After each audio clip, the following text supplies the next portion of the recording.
اللہ الرحمن الرحیم اللہم صلی علی سیدنا محمد وعلی آل سیدنا محمد۔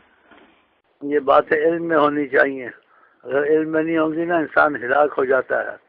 جو آدمی حرام کھاتا ہے، ہاں جی، یہ حرام کا اثر اس کے خون میں جاتا ہے، اس کی اولاد جن سے نا اس کے استغفر اللہ خدا معافی کا گندے کام اور حرامیوں والے کام زیادہ ہوتے ہیں۔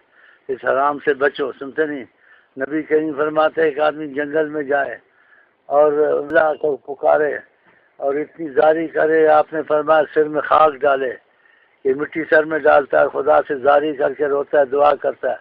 کہا انا یستجاب لہ، کہاں سے خدا اس کی دعا سنے گا؟ مطعمہ حرام، کھانا حرام کا کھاتا ہے، پینا حرام، مشربہ حرام، ملبسہ حرام، کھانا پینا کپڑے سب حرام کے ہیں یہ زندگیوں میں، کہاں سے خدا اس کی سنے گا بتاؤ؟ اگر وہ مال حرام کا حج کرتا ہے تو حج سے لبیک کہتا ہے تو اللہ تعالیٰ سے آواز آتی لا لبیک حجوں کا مردود علیک، تیری کوئی لبیک نہیں ہے، تیرا حج تجھ پر مردود ہے۔ بتا ایسا مردود ہو کے مرنا اچھا؟ جو کسی کی زمین ہتھیائے گا، قبضہ کرے گا، آقا جی نے کیا 7 زمین 7 طبق تک خدا اس زمین کا توق اس کے گلے میں ڈالے گا۔ ایمان نہیں ہے مرنے پر، موت پر، آقا پر ایمان نہیں ہے اتنا عذاب اٹھا سکے دنیا میں؟ یا کہ تم کبھی کہ خدا عذاب دے دے، ہسپتالوں میں ڈال دے، سارا مال تمہارا وہ ادھر ہی خرچ ہو جائے گا، یا ڈاکٹروں پر یا دوائیوں پر خرچ ہو جائے گا۔ ابھی ڈکیتی آ جائے پکڑ کے تم کو لے جائے والا، کیا کرو گے؟ ابھی تمہارا ایکسیڈنٹ ہو جائے کیا کرو گے؟ ان چیزوں کو نہیں سوچتے ہو؟ آقا جی کہ صبح ہو شام کی انتظار مت کرو شاید تم چل بسو، صبح ہو شام کی انتظار مت کرو۔ تو جو آدمی سوچے گا وہ دنیا کے پیچھے زیادہ لگے گا۔ تو آپ لوگوں کو ایسا کرنا چاہیے، مسلمان ہو کے کلمہ پڑھ کے نہ خدا پر ایمان، نہ آخرت پر ایمان، نہ نبی پر ایمان، اور قاتل مقتول ہو کے دنیا کے پیچھے مرتے ہو۔ یہ کتنا عذاب خدا نے تعالیٰ ہے۔ ایک دوسرے کی زمینوں پہ قبضے، 7 زمینوں تک خدا توق ڈالے گا، جتنی زمین اس نے لی ہے اس کے حساب سے 7 طبق تک خدا اس کے گلے میں ڈالے گا۔ یہ اچھی بات ہے، ان چیزوں پرہیز کریں، خدا سے معافی مانگے۔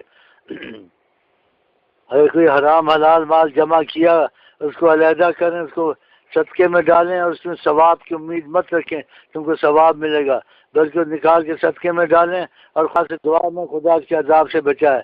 اگر وہ مال حرام کا تم نے بیچ میں رکھا نا، وہ سب کو پلیت کر دے گا، تمہاری دعائیں بھی قبول نہیں ہوں گی اور تمہاری عبادت میں بھی دل نہیں لگے گا۔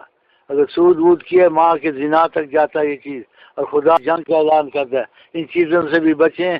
اگر ایسی چیزیں مال میں شامل کی اس کو نکالیں اور خدا کا خوف کریں۔ یہ خدا نے کوئی رحمت کی تمہاری طرف، خدا تعالیٰ اپنا کلام اور نبی کا کلام متوجہ کر رہا ہے اور خود نے عذاب سے بچایا، یہ سلسلے کی برکت ہے۔ ورنہ خدا جانے تم کس عذاب میں مرتے اور تمہارے لیے خدا کون کون سی مصیبتیں کرتا، کیونکہ تم نے جان بوجھ کے ان چیزوں میں دخل دیا ہے کہ جاہل نہیں تھے۔ ایک جاہل آدمی غلط کرے اور ہے، لیکن جان بوجھ کے غلطی کرے بہت بڑی مصیبت ہے۔ تو خدا کا شکر کرو گے اگر نکل گئے ہو۔ اور دوسرا زکوٰۃ کا مسئلہ ہے، یہ زکوٰۃ کا مسئلہ بڑی لوگوں میں عذاب خدا کا آیا ہوا ہے، یہ زکوٰۃ نہیں نکالتے، اور زکوٰۃ یہ ہے رکن ہے اسلام کا، اور آقا جی نے اس کے بارے میں سخت حدیثیں بیان کی ہیں۔ اس کے مفہوم ہے کہ سانپ بن کے ان پر یہ ناجائز مال جانتے ہیں، سانپوں کی طرح ان کو چمٹیں گے، ان کے گردنوں میں لپٹیں گے۔ قرآن میں آتا ہے فتقوا بہا جباہہم، خدا داغ دے گا آگ کے ان کے ماتھوں پر، تقوا بہا جباہہم و جنوبہم، ان کے پہلوؤں پہ خدا آگ کے داغ دے گا، اور خدا کہے گا ھذا ما کنتم لانفسکم، اسی کو تم خزانہ بناتے اس کا مزہ چکھو۔ بتاؤ ایسی زکوٰۃ کا کیا فائدہ ہے؟ زکوٰۃ مال کی میل ہوتی ہے، زکوٰۃ جہاں سے نہ نکلے اس مال میں عذاب خدا کا آتا رہتا ہے۔ ایسے ظالم لوگ ہیں، اور بعض تمہارے بھائی ہیں ان کے زکوٰۃ نہیں نکالتے، ان کے بھائی عذابوں سے مرے ہیں، ہسپتالوں میں مرے ہیں، مردوں سے مرے ہیں، خدا نے ان کی مال میں شفا نہیں دی، ان کی دوا میں شفا دی۔ کہاں سے شفا آئے گی، دوا آئے گی؟ مر گئے زکوٰۃوں کے عذاب ان کے گلے میں، ان کے باپوں کے گلے میں، ایسے مرتے ہیں۔ تو خدا کا خوف کرنا، یہ زکوٰۃ کا بڑا سختی ہے۔ ابو بکر کے بعد بعض زکوٰۃ منع کی، ابو بکر نے کہا میں ان سے جہاد کروں گا، ایک رکھی بھی زکوٰۃ انہوں نے روکی تو میں نہیں چھوڑوں گا، اور ان کو حروب المرتدین، ان کو مرتدین کہا گیا، اور ان کے ساتھ جہاد کیا ابو بکر نے۔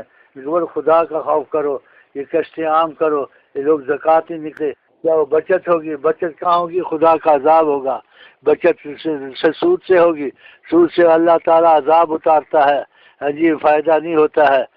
صدقوں میں ثواب ہوتا ہے۔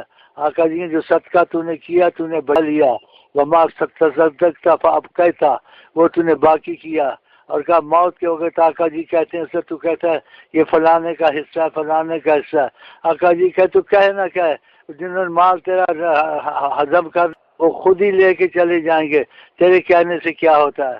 اور اپنی زندگی میں اپنے ہاتھ سے آقا جی کہتے ہیں ایک لفظ اگر وہ صدقہ دے، پیچھے پہاڑ جتنا اس کے پیچھے خیرات کرے وہ برابر نہیں تھا، وہ تو دوسرے نے کیا، اپنے ہاتھ سے تو نہیں کیا نا۔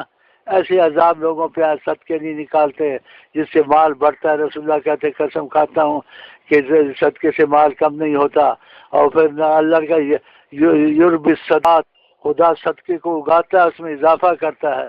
ایسے ظالم لوگ ہیں تو ان کے صدقے ایسے ہی نکلتے ہیں۔ پتہ ہے کیسے نکلتے ہیں؟ مرضوں میں نکلتے ہیں، ایکسیڈنٹ میں نکلتے ہیں، بری بیماریوں میں نکلتے ہیں، مقدموں میں نکلتے ہیں۔ ایسے ہی ذلیل ہو کے ان کا مال بھی جاتا ہے، ان کے پاس بھی کچھ نہیں رہتا، اور باقی لوگ پھر مقدمے زمینوں پہ کرتے ہیں، اس پہ کرتے ہیں، لڑ لڑ کے مرتے ہیں۔ تو خدا کا شکر کرو، خدا نے ہم کو تم کو ان عذابوں سے بچایا اور نبی کریم کے رستے میں لگا۔ خدا کرے آقا کی ہر بات آپ مانیں اور پھر ہم چلیں تاکہ ہم کو برکتیں اور رحمتیں نصیب ہوں۔ خدا حافظ، السلام علیکم۔